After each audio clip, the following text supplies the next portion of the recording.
समाजात घडणाऱ्या घटना पाहण्यासाठी निर्भीड निष्पक्ष चॅनल म्हणजे संपादक संजय कारंडे यांचं Ajinkyatara news channel. Ajinkyatara news चॅनलला लाईक करा, शेअर करा, सबस्क्राईब करा आणि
हॅलो हॅलो माझा आवाज येतोय का प्लीज?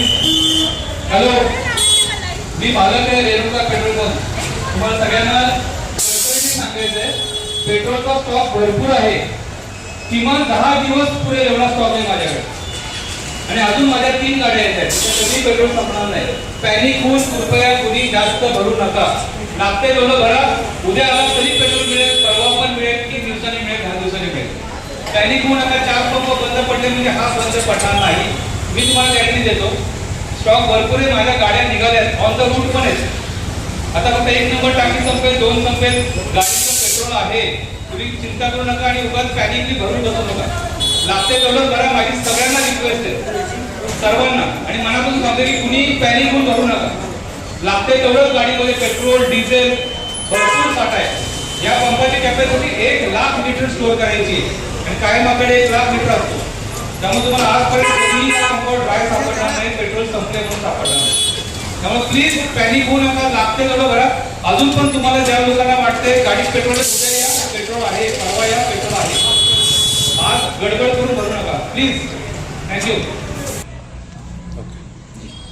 नमस्कार, मी रितेश रावखंडे, रेणुका पेट्रोल पंप सातारा, उपाध्यक्ष, सातारा जिल्हा पेट्रोल डीलर असोसिएशन. जी सर्व ग्राहकांना कळकळीची विनंती आहे, कुणीही पॅनिक होऊ नका. 4 पंपावर पेट्रोल संपलं म्हणजे काय भारत देशाचं पेट्रोल संपलेलं नाही. पेट्रोल येते, व्यवस्थित सर्वांना मिळणार आहे. सर्व खनिज व्यवस्थित आहे. भारत देशाकडे स्वतःची खनिज सिस्टीम चांगली. आम्हाला कुणीही थांबवलेलं नाही आहे पेट्रोल आणण्यापासून. अजूनपर्यंत कुठलीही परिस्थिती आलेली नाही. त्यामुळं सर्वांनी पॅनिक होऊन जे आत्ता 200च्या ठिकाणी 1000चं भरता, 1200चं भरता किंवा घरनं गाड्या बोलवता, अशा सिच्युएशनमध्ये येऊ नका. कृपया सांगतो, इथून पुढं 10-15 दिवस तुम्ही आलात तरी पेट्रोल मिळणार आहे. गाड्या आमच्या चालू आहेत. फक्त काही ठिकाणी असं घडले, भारत पेट्रोलियम कॉर्पोरेशन आणि हिंदुस्थान पेट्रोलियम कॉर्पोरेशन या 2 कंपन्या ज्या आहेत त्यांनी थोडंसं रेस्ट्रिक्शन त्यांच्या डीलरवर आणल्यामुळे त्यांना गाड्या 1 दिवसाआड किंवा 1 दिवसांनी मिळतात. पण इंडियन ऑइल कॉर्पोरेशन, जी भारत देशाची गव्हर्नमेंट कंपनी, त्यांनी अजिबात रेस्ट्रिक्शन आणलेले नाहीत. इंडियन ऑइलच्या प्रत्येक पंपावरती तुम्हाला मुबलक साठा अवेलेबल आहे. शांततेत घ्या. या गोष्टी ज्वलनशील आहेत. या घरामध्ये ठेवणे किंवा त्याचा स्फोट होणे अशाही गोष्टी होतील. आम्ही बाटलीत देत नाही म्हटल्यानंतर काही लोक घरी जाऊन गाडीतलं पेट्रोल काढून पुन्हा गाडी भरले तर हे करू नका. हा प्रयोग आपल्या जीवाशी घातक आहे. त्याला स्टोरेज करायला खूप मेहनत लागते. खूप लहान मुलं आहेत घरामध्ये. असा प्रयोग कुणीही करू नका. कृपया माझी सर्वांना कळकळीची विनंती आहे, पेट्रोल भरपूर आहे, घाबरायचं कारण नाही. माझ्याकडनं एवढी रिक्वेस्ट बिलकुल नाही. काही ठिकाणी घेतात. म्हणजे एक सातारकरांना कळकळीचं आव्हान आहे सर्वांना की विनाकारण आपण कुठल्याही पंपांवरती रांगा लावू नये. काही गरज नाही आहे. पेट्रोल मुबलक अवेलेबल आहे. एखाद्या पंपावर संपेल, दुसऱ्यावरती आहे, पण तुम्हाला पेट्रोल मिळणार आहे. कुठेही संपेल असं होणार नाही. कृपया त्याची पॅनिक सिच्युएशन करू नका. पेट्रोल मुबलक आहे, मिळेल तुम्हाला. समाजात घडणाऱ्या घटना पाहण्यासाठी निर्भीड निष्पक्ष चॅनल म्हणजे संपादक संजय कारंडे यांचं Ajinkyatara news channel. Ajinkyatara news चॅनलला लाईक करा, शेअर करा, सबस्क्राईब करा आणि कमेंटही करा.